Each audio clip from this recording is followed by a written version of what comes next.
A very warm good evening to all of you. I hope आप सभी ठीक होंगे। अपना ध्यान रखिए, गर्मी बहुत है। चलिए, आज मैं आपके साथ ये जो वीडियो शेयर करने जा रहा हूँ, इसमें ये डिटेल्ड वीडियो है, थोड़ी बड़ी हो सकती है, 7 से 8 मिनट की। इसमें मैं आपको कई बातें बताने जा रहा हूँ। अभी आप जानते हैं, जैसे पूरी वर्ल्ड में, खासतौर से इंडिया में, गवर्नमेंट का कंसर्न ऊर्जा संकट पे है। किस तरीके से ऊर्जा संकट डेवलप हो रहा है, तेल क्राइसिस डेवलप हो रहे हैं, रुपए की वैल्यू गिरती जा रही है। सरकार देख रही है किस तरीके से पैसे की वैल्यू गिर रही है, और हमें इन चीज़ों को खरीदने के लिए, तेल वगैरह को, गोल्ड वगैरह को, बाहर बहुत ज़्यादा अमाउंट देना पड़ रहा है। जिसमें भारत में जो है, पैसे की, भारतीय रुपया बहुत ज़्यादा बाहर जा रहा है। हमें इंपोर्ट ज़्यादा करना पड़ रहा है कंपेयर देन एक्सपोर्ट। तो सरकार ने इसके लिए भी पेट्रोल की थोड़े दिन पहले बात करी थी, सोना ना खरीदे उसकी बात करी थी। अब सोने के लिए एक अंदर से न्यूज़ मिली है मुझे कि सरकार गोल्ड मोनेटाइजेशन स्कीम लाने वाली है, जिसमें सरकार ये मान रही है कि हमारे देश के अंदर 30,000 टन सोना इंटरनली अवेलेबल है लोगों के पास। मैं इसका नेगेटिव पॉइंट्स भी बताऊंगा, पॉजिटिव भी बताऊंगा, पता जब लगेगा जब आप लास्ट तक देखेंगे। जो पहले भाग जाते हैं या वीडियो स्किप करके देखेंगे, उनके लिए कुछ नहीं है, वो बहुत सारी चीजें मिस कर देंगे। सरकार मान रही है कि हमारे पास 30,000 टन सोना हमारे देश के अंदर है, जिसमें से 2,000 टन इजीली लोग जमा कर देंगे मोदी गवर्नमेंट के कहने के अकॉर्डिंग। और सरकार क्या करेगी, जब आप, सरकार मेनली तो कंसर्न दिखा रही है कि विदेशी मुद्रा इसके लिए बचाना है। इसके पीछे जो सरकार की माइंड गेम है, वो थोड़ा सा मैं बता सकता हूँ आपको, पर आगे बताऊंगा। देखिए, सरकार क्या करना चाह रही है, लोगों को इंस्पायर कर रही है कि ये भी स्कीम लाएगी, स्कीम अट्रैक्टिव देगी, और लोग इंस्पायर करेगी। जो आपके घरों में कई समय से सोना पड़ा है, उसको वहां से हटाइए। 10 ग्राम सोना मिनिमम आप बैंक में जमा कीजिए। आप बैंक उसमें, आप जब आप बैंक में जमा करेंगे तो आपको बैंक ब्याज देगा। अब पता है, इसमें ये जा रहा है कि जो सरकार है, जो निर्यात कर रही है, घरेलू निर्माताओं को, जो जो आपके सुनार हैं, जो आप सोना जमा करेंगे, वही सोना वो सरकार उस सुनार को प्रोवाइड करेगी थ्रू द बैंक। बैंक इस बीच में अपनी कमीशन बनाएगा। जैसा कि वो नॉर्मल आप एफडी जमा करते हैं और वो दूसरे को लोन देता है, तो अपने इंटरेस्ट पे पैसा कमाता है। आई होप आपको सबको पता ही होगा। तो इस तरीके से बैंक का पैसा बनेगा। देखिए, सीधी सी बात है, जो हमारे देश का सोना है, वो देश के अंदर ही घूमता रहेगा। तो जो बाहर से पैसा, सोना खरीदने के लिए पैसा जा रहा है, वो नहीं जाएगा। सोने की स्मगलिंग नहीं करनी पड़ेगी, क्योंकि सरकार जिस तरीके से कदम उठाती है, तो जो ब्लैक मार्केटर्स होते हैं, जो फ्रॉडेंट आदमी होते हैं, जो स्कैमर्स होते हैं, वो तुरंत एक्टिव हो जाते हैं। इस समय सोने की स्मगलिंग बहुत हो रही है। आपको पता होगा, सोने को मानवों के अंदर दबा दबा के एयरपोर्ट से भेजा जाता है, समुद्र के रास्ते से बाहर देशों से भेजा जाता है। ठीक है, महिलाओं का प्रयोग किया जाता है, बच्चों का प्रयोग किया जाता है, आदमियों का प्रयोग किया जाता है। उनके शरीर में सोने को, गांजे को, अफीम को रखकर भेजा जाता है। ये आपको पता होगा, इसमें कोई खास बात नहीं है बताने वाली। तो सरकार नहीं चाहती कि इस तरह की समस्या बढ़े, क्योंकि जब हमारे सुनारों की डिमांड सोना बनाने के लिए, ज्वेलरीज बनाने के लिए देश के अंदर से ही पूरी हो जाएगी, तो बाहर की तो जरूरत नहीं पड़ेगी। देखिए, सरकार क्या चाह रही है अब। अगर हम 1 साल तक सोना नहीं खरीदेंगे, तो जो हमारा बहुत बड़ा अमाउंट बाहर गया है, सरकार ने अनुमान लगाया है लगभग $72 अरब हमने सोना खरीदने में ही खर्च कर दिया। तो हमें ये पैसा बाहर नहीं जाएगा, हमारे देश की इकोनॉमी में ही रहेगा। अगर कोई कमाएगा तो सुनार कमाएगा या बैंक कमाएगा, तो कहीं ना कहीं वो पैसा देश की इकोनॉमी में ही घूमेगा। बैंक, देखिए, आपको फ्री में कोई सर्विस नहीं देने वाला। आपसे पैसा भले ही 2.5-3% ले, पर जिसको देगा उससे 6, 8, 10% लेगा। तो जो बीच का मार्जिन होगा, वो बैंक का होगा। सीधी सीधी बात है। ठीक है, तो सरकार का कहना है यहाँ पे, जो भी इसके लिए एलिजिबल होगा, उसको मिनिमम 10 ग्राम सोना जमा करना होगा बैंक में। और उसकी टाइम पीरियड रहेगी 1 से 16 साल मिनिमम। मैं कह रहा हूँ, एक नहीं, 3 साल रहेगी लॉकिंग पीरियड, जो मेरा अनुमान है। जैसे LIC वगैरह का होता है, या किसी पॉलिसी का होता है, 3 साल रहेगी और 16 साल तक। ये कोई नहीं, और इस पर सरकार हमें 2.5 से 3% का ब्याज देगी। अब सरकार क्या खेल खेलेगी, देखिए, बैंक वालों के पास एक पैनल होता है। जब आप लोन लेने जाते हैं ना, गोल्ड लोन, तो बैंक वालों का एक गोल्ड स्मिथ, जो सुनार होते हैं उनके पैनल पे, उन पैनल, उनको बुलाते हैं, उनसे आपका सोने की जांच करवाते हैं। और सोने की जांच करवाने के बाद ये बताते हैं आपका सोना 18 कैरेट का है, 16 कैरेट का है, 20 कैरेट का है, 22 का है या 24 का है। उसके अकॉर्डिंग जो उसकी एक्चुअल वैल्यू होती है, उसमें डेप्रीशिएशन, फाइल चार्ज वगैरह काट के आपको लोन प्रोवाइड करते हैं। ठीक है, और आपको ये भी पता है कि वो भी डायरेक्ट नहीं मिलता इंडिया में, उसमें भी बैंक का ही आदमी आपसे कमीशन मांगता है उस लोन को पास कराने के लिए। ठीक है, और प्राइवेट से ले रहे हैं तो बीच में 2-4 लोग जुड़ जाते हैं, आपको पूरा पैसा कभी मिलता ही नहीं। चाहे आप मणिपुरम पे चले जाएं, चाहे आप कहीं चले जाएं, कहीं ना कहीं बीच में आपके कमीशन जुड़ी होती है। डायरेक्ट तो इस पब्लिक को कुछ आज तक मिला ही नहीं, केवल गवर्नमेंट का DBT छोड़कर, डायरेक्ट बेनिफिट ट्रांसफर को। तो जब आपका जमा करेंगे, तो आपका ये सोने की इवेल्युएशन होगी, जैसे लोन के टाइम होती है। जो उसकी इवैल्यूएशन होगी, इसका मतलब ये मान लो आपने अपना सोना सरकार को बेच दिया, बैंक को एक तरीके से, क्योंकि वो सोना, उतना ही सोना जो भारत के पास रिजर्व पड़ा है आरबीआई के पास, उसमें से कुछ अमाउंट उसी सोने का वहां प्रोवाइड कर दिया जाएगा हमारे देश के सुनारों। ध्यान रखना। फिर सुनार उनसे ज्वेलरी वगैरह बनाएंगे, जब जोत होगी तो आपका सोना आप ले भी सकते हैं लास्ट में, या फिर आप उस सोने को टुकड़े में तोड़ के ले सकते हैं। ठीक है, सरकार ये मान रही है कि कहीं ना कहीं जो ये सोना है, ये हमारे देश की अर्थव्यवस्था की ताकत बन सकती है, जो हम बैंक के लॉकरों में रखते हैं। अब यहाँ आपको लॉकर का रूल भी बता दूं, जो बैंक के लॉकर में मैंने सोना चांदी जो भी रखा हो या आपने भी रखा होगा, अगर किसी वजह से वो लॉकर ब्रोक हो जाता है, टूट जाता है, लूट खपट जाता है, डाकू लूट लेते हैं, किसी बाढ़ आपदा में खत्म हो जाता है, कुछ भी उसमें रखा है, तो बैंक केवल आपसे जो रेंट रहता है उसका मैक्सिमम 30% पेड करेगा। आप आरबीआई की पॉलिसी देख लीजिए, बैंक केवल उसका 30% पेड करेगा। बैंक को कोई मतलब नहीं आपने क्या रखा है क्या नहीं, क्योंकि बैंक उसको, जब आप ऑपरेट करते हैं उस लोकर को बैंक नहीं देखता, ना बैंक को कोई मतलब। अब बैंक में कितना पैसा एक बैंक में कैश रखे हैं, एफडी आरडी, उसकी मैं वीडियो बना चुका हूँ, उसको भी आप देख लें मेरे चैनल पे। तो देखिए, तो बैंक जो है इस चीज की कोई जिम्मेवारी नहीं लेता। तो मोदी चाह रहे हैं कि ये जो पैसा है, ये जो सॉरी सोना है, यहाँ से हटा के अपने घरों से आप बैंक में रखें और ब्याज गंवाएं, ब्याज गंवाएं, पैसे वाले बन जाए।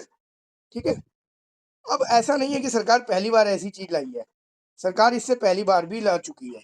देखिए आपने अभी तो 2.5% का ब्याज दे ही रही है सरकार। इससे पहले सरकार गोल्ड मोनिटाइजेशन स्कीम, जो अभी मैंने बता दी, आपके साथ जिक्र हो गया, मैंने बता दिया, इसका 10 ईयर 1 से 15 साल तक हो सकता है। मैं 3 साल का मिनिमम लॉकिंग पीरियड लगा के चल रहा हूँ। मिनिमम 10 ग्राम सोना जमा कर सकते हैं। इससे पहले भी सरकार स्कीमें लाती रही है, पैसे वालों के लिए आई है स्कीमें, हम जैसे गरीबों को कई बार पता लगता ही नहीं है। मिडिल क्लास तो उससे बहुत दूर रहता है, क्योंकि वो अपनी डेली की नीड्स पूरी करने में लगा रहता है। सरकार gold sovereign gold bond scheme लाती है, जिसमें का जो है सीधा सीधा क्या होता है, 2.5% का फिक्स ब्याज मिलता है चाहे कुछ भी हो, और वो ब्याज हर 6 महीने में आपके सेविंग बैंक में जाता है, वो भी बैंक के थ्रू मिलता है, और इसके थ्रू जितना इंटरेस्ट मिलता है वो टैक्स फ्री होता है।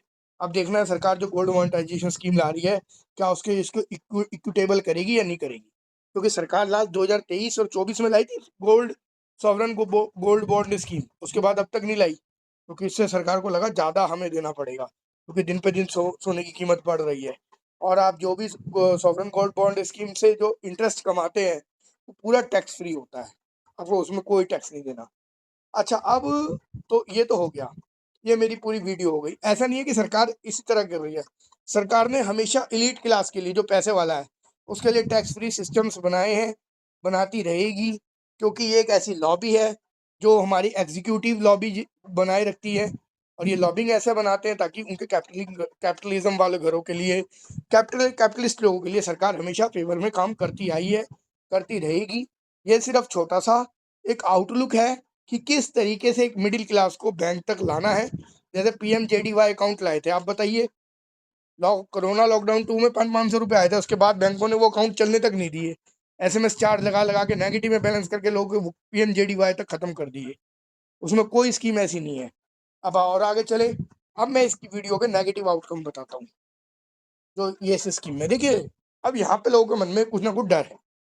मेरे घर में एग्जाम्पल ले लीजिए, 3 किलो सोना रखा है, तो अगर मैं बैंक में जमा करता हूँ, तो आपको पता है इनकम टैक्स रूलिंग एक्ट के अकॉर्डिंग एक व्यक्ति के पास सोने की लिमिटेड फिक्स है, मैरिड के पास इतना, दादी के पास इतना, दादा के पास इतना, उसकी मैरिज कितना गोल्ड रख सकता है वो लिमिट फिक्स है।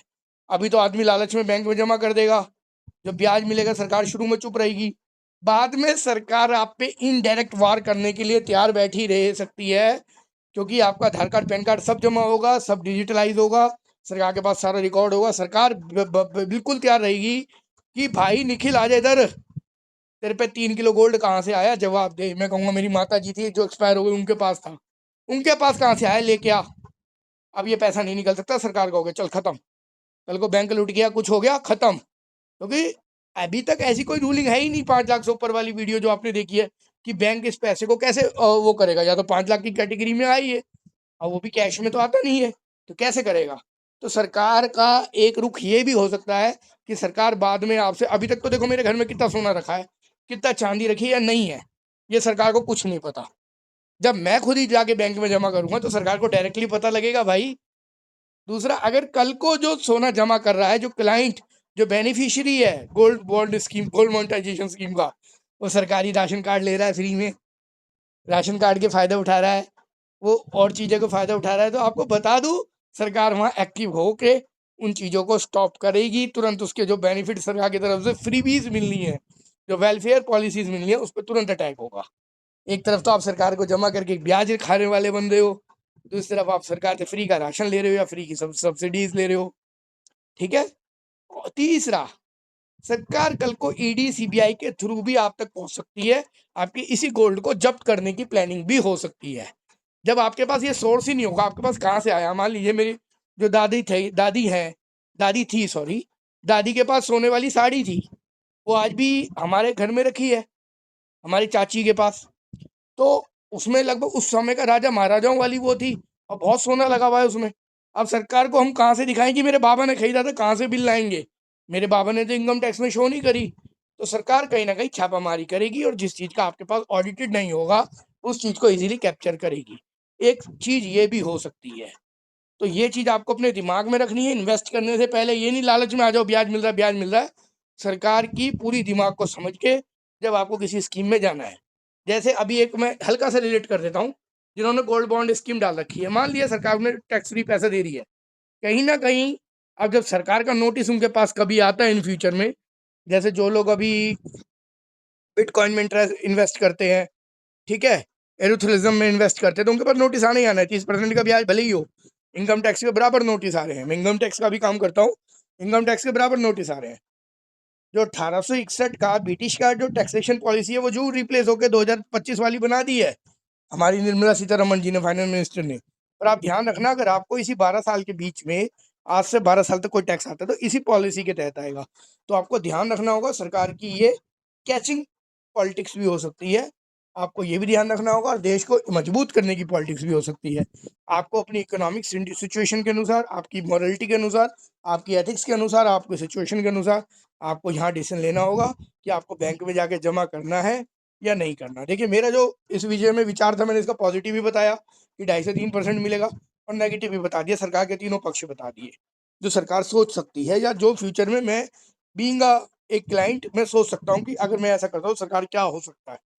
ठीक है ना, क्योंकि मेरे मदर फादर दोनों ही नहीं है, तो मेरे पास जो रखा है अपने मदर फादर का काफ़ी है। अब मैं अगर उसे जमा करता हूँ तो कैसे होगा, नहीं करूँगा तो कैसे होगा, दादा का भी है, दादी का भी है, कैसे करूँगा? ठीक है ना। तो ये सब चीज़ें जो हैं, इस चीज़ों को अगर मैं अपने पर्सनली देखूँ तो मैं अलग तरीके से लूँगा, आप अपने अलग तरीके से लेंगे। इसके मैंने पॉन्स एंड कॉन्स दोनों बता दिए। अब आप देख सकते हैं बेनिफिट्स और नुकसान दोनों बता दिए। आपको क्या करना है? क्या आपको ये वीडियो अच्छी लगी? अगर ये वीडियो अच्छी लगी तो आप बताएं, तो मैं इसी वीडियो का मेरे को कमेंट करेंगे, तो मैं बताऊंगा किस तरीके से निवेश करने की प्रक्रिया सरकार की क्या रहेगी। जैसी सरकार गाइडलाइन आएंगी सेम डे आपको वीडियो मिल जाएगी। कौन कौन से डॉक्यूमेंट्स चाहिए, लगभग जैसे मैं डिस्कस कर चुका हूँ, ऑलमोस्ट आधार कार्ड, पैन कार्ड वगैरह होंगे, बैंक में खाता होना चाहिए, सेविंग होनी चाहिए, क्योंकि वहीं पे आपको इंटरेस्ट आएगा। अशुद्ध सोने की जांच, जो ऑथेंटिक सेंटर्स होंगे, कोई सेंटर्स नहीं होंगे, बैंक के अपने लिस्ट होती है, बैंक के अपने सुनार होते हैं, किस तरीके से वहाँ नपवाएंगे, आपका सोने का कटेगा, पिटेगा, गलेगा, जो भी जिस तरीके से वो चेक करेंगे वो होगा। अगर आप इस पर और डिटेल्ड वीडियो चाहते हैं इन टॉपिक्स पे या कुछ और भी, तो मेरे को इस वीडियो के नीचे लाइक करें, कमेंट करें, बताएं, मैं उस पर आपको वीडियो बना के दूंगा, अगर मेरी उस विषय पे अच्छी सी जानकारी रही। आई होप आपको ये वीडियो अच्छी लगी होगी। इस वीडियो को लाइक करें, शेयर करें। मैंने इसी वीडियो को शॉर्ट्स भी बनाया है, और इसी वीडियो को लॉन्ग भी बना दिया। ये मेरी एक टैक्स एक्सपर्ट्स के साथ बैठ के सजेशन हुई है, कुछ ऐसे समाज के वृद्ध जनों के साथ बैठ के सलाह की गई है, कुछ ऐसे पॉलिसी मेकर जिनका मैं नाम नहीं ले सकता उनके साथ सलाह की गई है बैठ के। उसके बाद मैंने स्मॉल इंसाइट में आपको बातों को रखा है। अगर आपको मेरी वीडियो अच्छी लगी तो इसको लाइक क्यों करना, शेयर करना और लोगों के साथ, और मुझे बताना आप किस तरह की वीडियो चाहते हैं। ये जो 3 पॉइंट मैंने रखे, क्या इससे अलावा भी आपका कोई पॉइंट है तो मुझे बताएं, और इम्प्रूवमेंट के लिए भी बताएं कि आप क्या इसमें देखना चाहते हैं। आई होप आपको मेरी वीडियो अच्छी लगी होगी। थैंक यू सो मच अपनी लाइफ के 15 मिनट देने के लिए। जिन्होंने पूरी वीडियो देखी है उनका बहुत बहुत बहुत बहुत धन्यवाद। Thank you so much once again.